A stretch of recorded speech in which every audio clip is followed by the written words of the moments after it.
Hi, Jeff. Sherry, how are you? Good to see you. Good to see you. Hi, Jeff.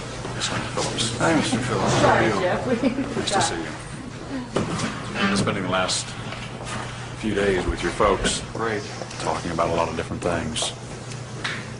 Hey, you're lucky you came up on a day when there's no snow. It was snowing like crazy all weekend. Is that right? Yeah. How are things going here for you? Slow and steady. Nothing out of the ordinary, really. You've read the book? Yes. Yes, I read the book. My dad sent it to me about last week, and spent all night reading it. Was up all night reading it. It was quite a surprise to me, some parts of it. Very interesting. In what sense? Just some of the things that were revealed caught me off guard, and just some very big surprises in it for me. What was it that caught you off guard? Some of his insights into what he thought of me as I was growing up. All set? Everybody ready? Okay, let's all take a deep breath. Your dad comes here to visit about once a month, but I get the impression that the two of you don't talk a lot about everything that happened, about the crimes in particular. No, we don't discuss that because it's been gone over so thoroughly in the papers and the media that there's just really no point in going into any in-depth talks about it.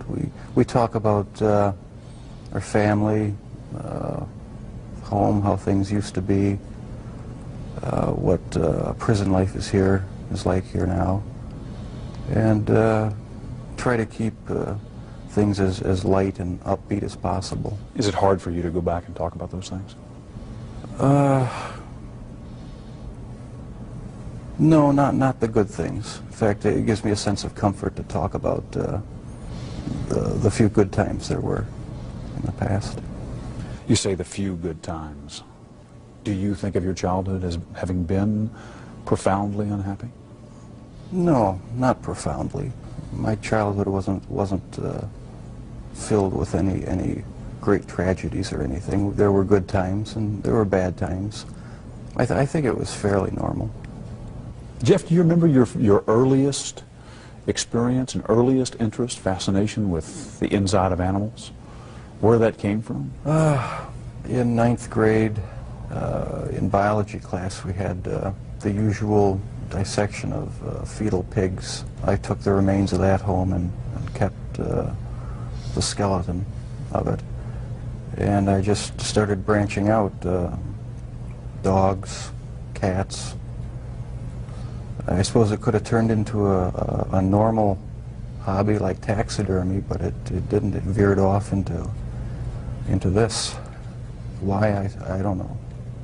All I know is that I wanted to see what the insides of these animals looked like. Was there some pleasure in the cutting open of the animal? Yes, there was. No sexual pleasure, but just it's hard to describe. Sense of power, sense of control? I suppose that's a good way of putting it, yeah. Yeah.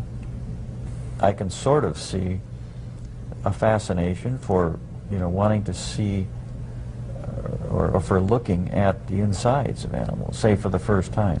After you did it one time, what more is to be gained by looking at another dog's inside, the second or the third? I don't know. It became a compulsion, and it switched from animals to humans.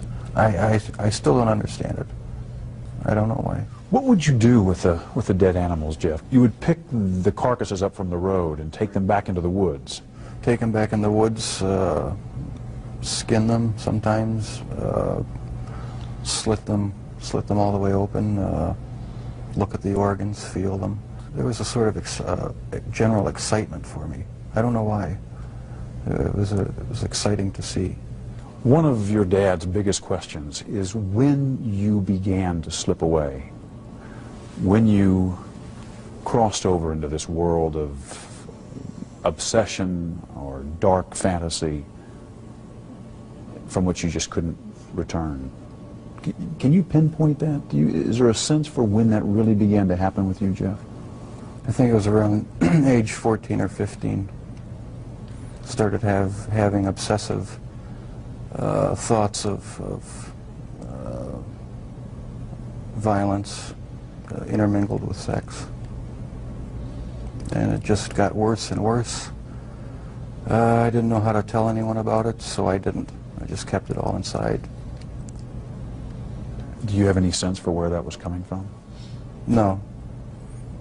No, I've talked with a few psychologists about it. They have their theories, but they don't have any concrete answers either. Do you have a theory? No, not really.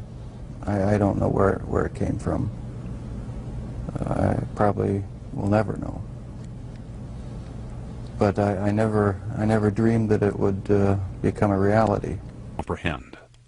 What was it, Jeff, that took you over the edge, do you think, and made you take this from the world of fantasy into reality? From 15 on, I had this reoccurring fantasy of meeting a hitchhiker on the road, and of taking him hostage and doing what I wanted with him. About 3 years later, I was 18 years old, driving home. I saw this hitchhiker about a mile from my house. Thought to myself, should I stop and pick him up, or should I just keep on going? I wish I just kept on going, but I didn't. I turned around, picked him up, and that's when the nightmare became a reality. It just seemed so bizarre to me that this obsession that I had been thinking about and wanting, just all the parts are there, and they make it possible to make it happen. What happened after you took him to the house? The house was empty. My mother was up in Chippewa Falls with her family, and my dad was living in a rented motel about 5 miles away due to the divorce. And I pretty much had the place to myself. I was drinking a lot during that time, and just, I don't know, looking for something to, some way to find some fulfillment, some pleasure.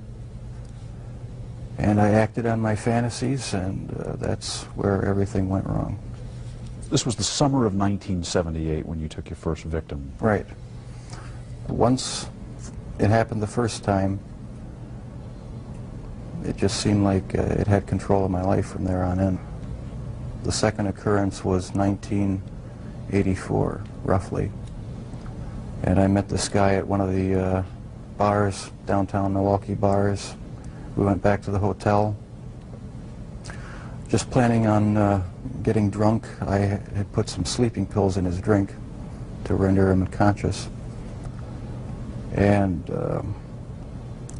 was just going to spend the night with him. When I woke up in the morning, my forearms were bruised, and his chest was bruised, and blood was coming out of his mouth. He was hanging over the side of the bed, and I have no memory of beating him to death, but I must have. And that's when it all started again. And once it started again, you found it impossible to stop. Right, that's when the obsession went into full swing. Did you ever tell yourself, I have to stop this? I must stop doing this? Yes. When it was going on? After the second time, it seemed like the compulsion to do it was too strong, and I didn't even try to stop it after that. But before the second time, things had been building up gradually, going to bookstores, going to the bars, the gay bars, bath clubs. When that wasn't enough, buying sleeping pills and using it on various guys in the bath clubs.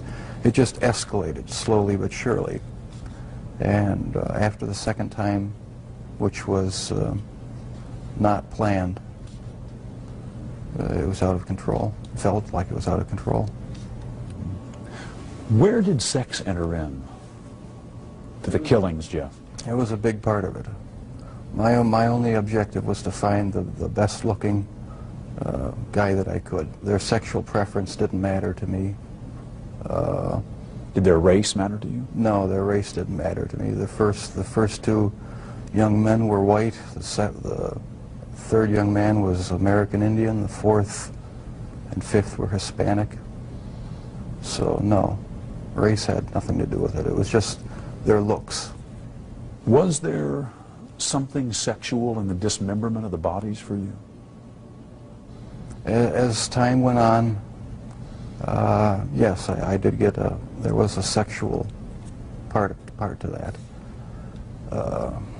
I started saving the skeletons and preserving other parts, and one thing led to another. It took more and more deviant type behaviors to satisfy my urges, and so it just spiraled out of control. Why the cannibalism? It made me feel like they were a permanent part of me. Besides the just mere curiosity of what it would be like, it made them feel that they were a part of me, and it gave me a sexual satisfaction to do that. Was it the killing that excited you, or is it what happened after the killing? No, the killing was just a means to an end. That was the least satisfactory part. I didn't enjoy doing that. That's why I tried to create living zombies with muriatic acid in the drill, but it never worked. No, the killing wasn't the objective. I just wanted to have the person under my complete control, not having to consider their wishes, being able to keep them there as long as I wanted. It's not easy to say that, but that's what the motive was. Where did that need for control come from? Do you have any idea? I don't know, maybe I felt I had no control as a child or young adult, and that got mixed in with my sexuality, and I ended up doing what I did was my way of feeling in complete control, at least for that situation, creating my own little world where I had the final say, finding the best looking guy that I could, and having total mastery over him for as long as I wanted. Lust played a big part of it, controlling lust. That was the motive right there. A lot of this came out in the course of the trial. Obviously, both of you sat through this. Have the two of you sat down and talked about these things before? No, not in depth. This is the first time you're talking about these things with I've talked your about dad it here. at great length with psychiatrists, court-appointed psychiatrists, psychologists, but not with my family. We learned everything at the trial and in the confessions and that sort of thing after the fact. The two of you never really communicated all that much, did you, father and son? Not on any deep level, no. We talked about superficial things. Never really had a real deep heart-to-heart talk about what was going on inside our own minds. I was always a very private person. I didn't like to open up and share anything with anyone. I like to keep my thoughts to myself. Why do you think that was? Because from about 15 years on up, a great deal of my thoughts were basically unshareable with anyone.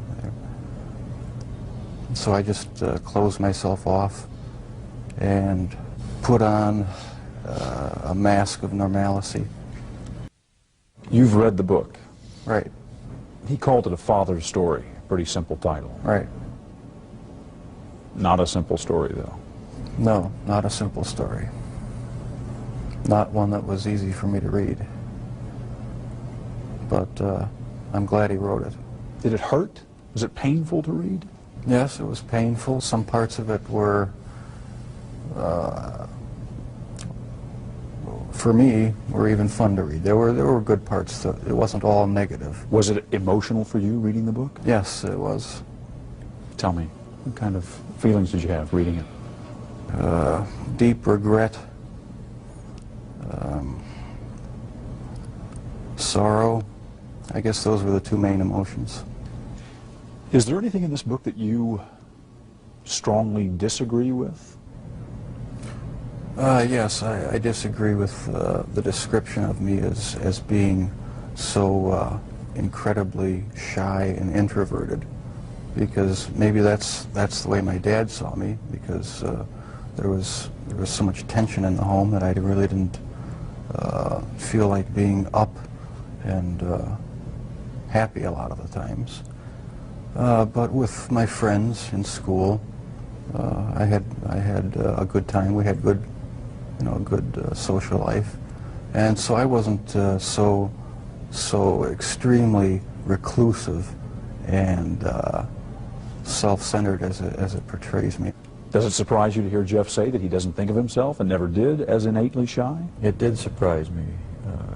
Maybe my perception was accentuated to the extreme. But you do recall at age 6 that you became more aware of tensions in the home. Oh yeah, that's the time I really remember noticing that things weren't quite right. So it wasn't so much innate shyness as it was wanting to withdraw from tension and arguments and problems in the house. That's how I saw it, yeah. I sort of lived in my own little fantasy world when things got too heated in the household. And I carried that over for years, I guess.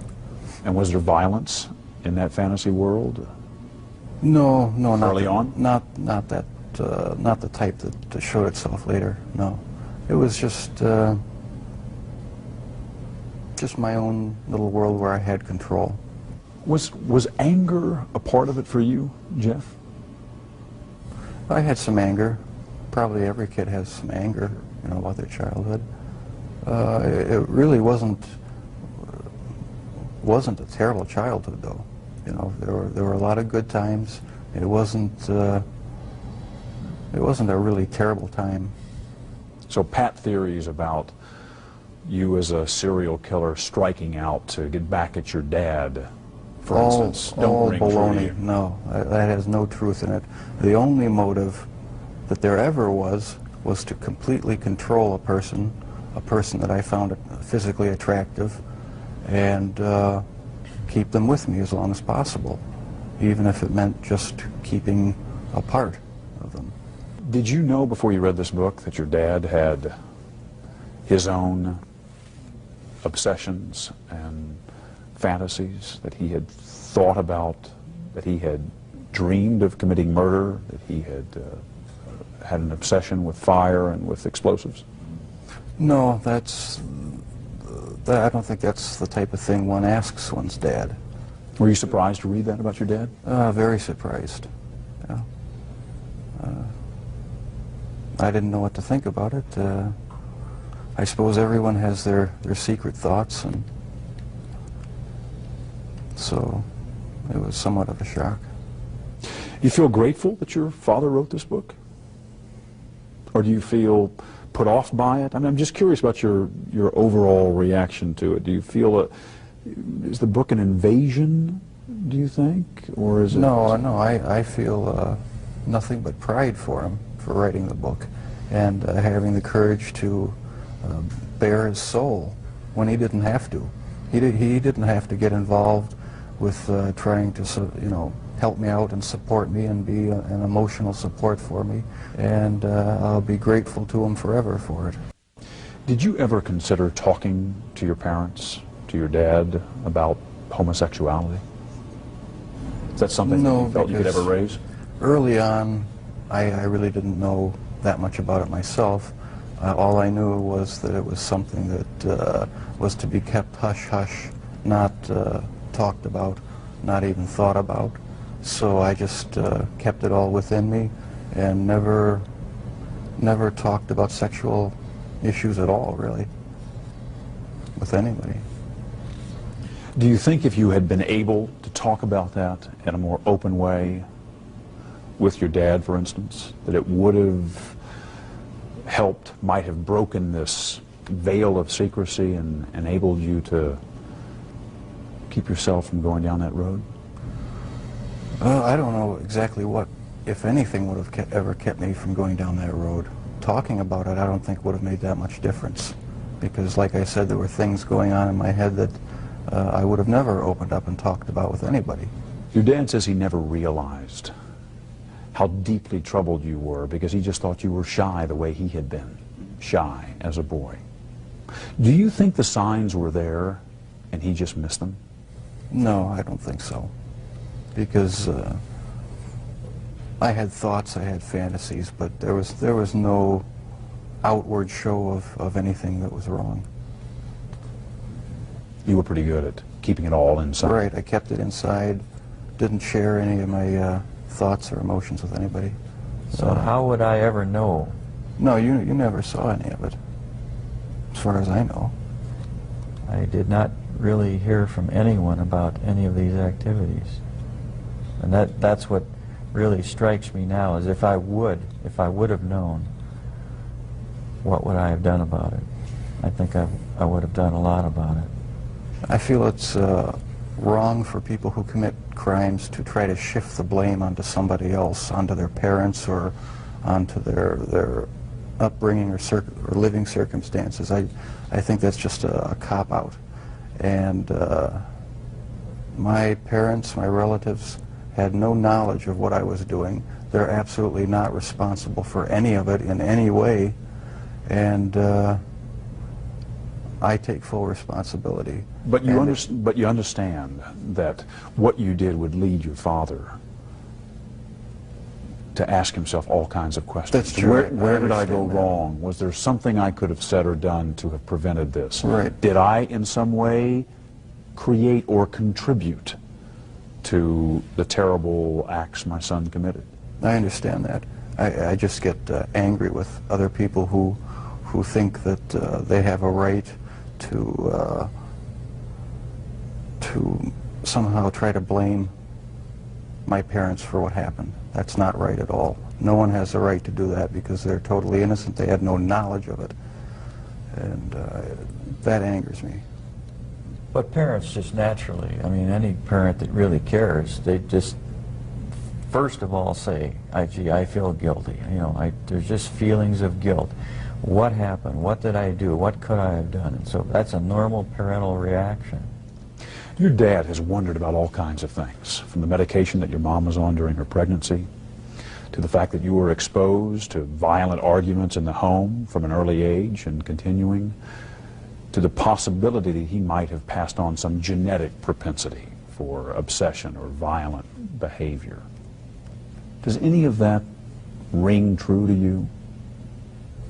I can see why he'd wonder about those things, but as far as I'm concerned, they're all excuses. Because I didn't feel accountable to anybody. I didn't feel that I had to face what I had done ever. And so there comes a point where a person has to be accountable for what he's done. Can't go around making excuses, blaming other people or other things. So I alone am the one who's responsible for what's happened. Let me ask, when did you first feel that everyone is accountable for their actions? Well, thanks to you for sending that creation science material, because I always believed the lie that evolution is truth, the theory of evolution is truth, that we all just came from the slime, and when we died, you know, that was it. There was nothing. So the whole theory cheapens life, and started reading books about that show how evolution is just a complete lie. There's no basis in science to uphold it, And I've since come to believe that that the Lord Jesus Christ is the true creator of the heavens and the earth. It just didn't just happen. And I've accepted him as my Lord and Savior, and I believe that I, as well as everyone else, will be accountable to him. Growing up, did you feel that you were accountable to your dad or to your mom as the authority figure in the house? Yes, I did. I mean, they didn't let me run wild. They disciplined me, and so I felt accountable to them. But afterwards, after I left the home, that's when I started wanting to sort of create my own little world where I could be the one who had the complete control, where I didn't have to bow to anyone else's demands, and I just took it way too far. Lionel? At that period of time, I had drifted away from a belief in a supreme being. And I never, as a result, passed along the feeling that we are all accountable in the end. He owns us. And that basic concept is very fundamental to all of us. You feel that the absence, at least for a while, of a strong religious faith and belief for some years may have prevented you from instilling some of that in Jeff. That's right. Is that how you feel? Yes, I think I had a big part to do with it. I mean, if a person doesn't think that there is a God to be accountable to, then what's the point of trying to modify your behavior to keep it within acceptable ranges? That's how I thought anyway. And I've since come to believe that the Lord Jesus Christ is truly God, the Father, the Son, and the Holy Spirit. They're the only true God. What do you remember about your parents arguing when you were growing up, and what effect that had on you? It was unnerving, depressing, made me angry sometimes. I'd leave the house, go out in the woods, and sulk, brooding, wondering why they had to have such a rough relationship. Most of the time, they didn't seem to get along too well together. I never knew what the real underlying problems were. I didn't feel it was my place to ask. Did you blame one or the other? Mom or Dad? No, I didn't. I was just frustrated that things couldn't be happier around the house. You just wanted things to be more peaceful. Right. I never saw any real violent arguments as far as physical hitting or anything like that, but there was a lot of yelling, a lot of tension in the house sometimes. One of the chilling stories that your dad tells is about the box he had found. Can you give me your perspective on that? I had a box in my bedroom closet, and it contained the mummified head and genitals of a young man I met in one of the bars down in Milwaukee. And it was a locked metal box. My dad one week came to visit and happened to see it, and we got into a bit of an argument because I wouldn't open it up. He took the locked box down to the basement and was about to smash it open. What were you thinking as he was making his way downstairs to open the box? Well, I was outside, and I was thinking I've got to stop this from happening. I didn't know what I'd do or say. I didn't know what would happen. I thought, it's all going to come crashing down now. And but the box was never opened, not in my dad's presence. And so the lies continued. The whole scenario just continued for years after that. Were there times when your dad may have been closer to discovering what was going on than even he knew, times where you got worried that maybe he would find something out? The box incident was about as close as it came, yeah. That was just one incident. There were others, but that was a particularly nerve-wracking one. Are there others you can share? Other close calls? When acidified, dissolved human remains were found, they didn't look like human remains anymore, but they were in the trash bin outside in the garage. That was one incident. And a few others I'd rather not go into right now. Were you relieved to be arrested? Part of me was, and part of me wasn't. Explain. I don't know. It's like I don't believe I have a split personality, but you know the feeling where you're sort of glad about something, but on the other hand you're not. That's how it was. It was a relief not to have to keep such a gigantic secret that I had kept for so many years. And once I saw that I had no choice but to face it, I decided to face it head on and make a full confession. So I am glad that the secrets are gone. Your father told me that one of the reasons he wrote this book was in order to put down on paper what he has been unable to say to you in words, kind of reaching out to you. What do you want to say to him, having read this? I tell you, Dad, I'm really sorry that this has happened, and I love you a lot. I love you too. I'm sorry. Don't be sorry. We haven't always shown it a lot, but I do love him a great deal. I love you. And without the support of my folks, I don't think I would have come through this.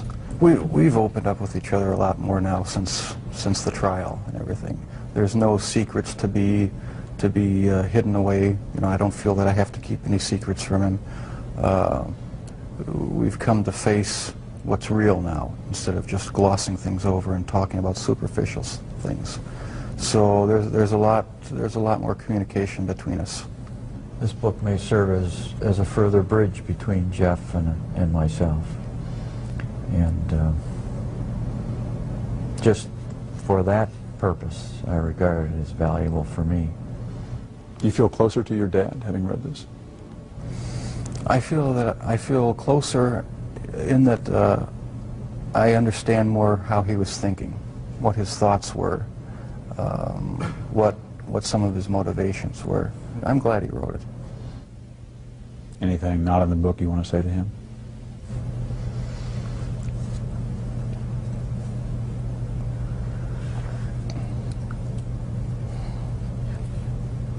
I can't think too clearly right now. I'm feeling pretty emotional.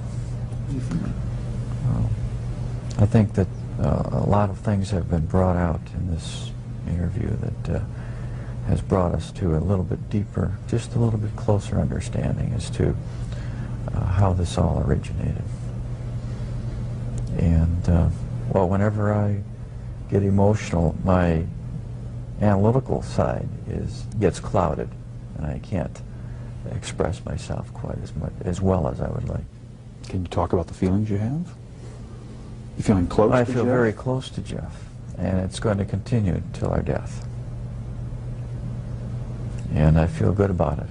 Do you think you'll ever have the answers you've been looking for about why, what happened, and what role, if any, you played? Maybe not. My primary question is the origins of it. And if something can be learned about that, it may help other people avert problems. Is it still there, Jeff? Does it ever go away? In part, no, it never completely goes away. I'll probably have to live with it for the rest of my life. I wish it would go away. I wish there was some way to completely get rid of the compulsive thoughts, the feelings. It's not nearly so bad now that there's no avenues to actually act on it.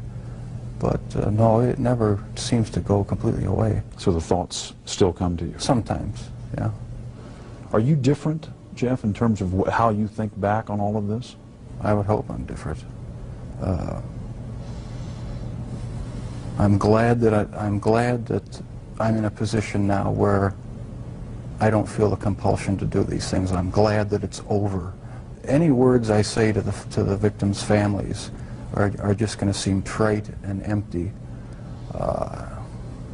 I don't know how to express the regret, the sorrow,